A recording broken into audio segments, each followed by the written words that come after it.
Sriwijaya FC akan menyampaikan peninjauan kembali pada Ketua Umum PSSI terkait dengan sanksi pengurangan 3 poin yang dijatuhkan Komdis PSSI. Manajemen Sriwijaya FC menyampaikan peninjauan kembali akhir pekan ini dan berharap peninjauan kembali dapat dipahami Ketua Umum PSSI yang menjadi tuntutan manajemen selama ini.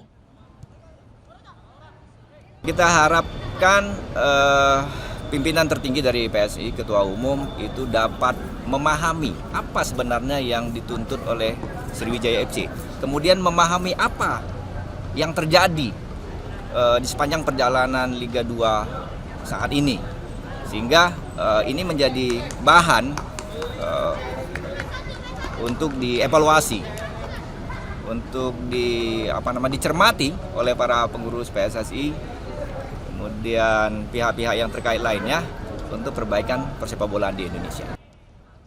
Sanksi yang diterima Sriwijaya FC bisa menjadi pelajaran dan bahan evaluasi untuk perbaikan sepak bola tanah air. Nur Muhammad, Kompas TV, Palembang, Sumatera Selatan.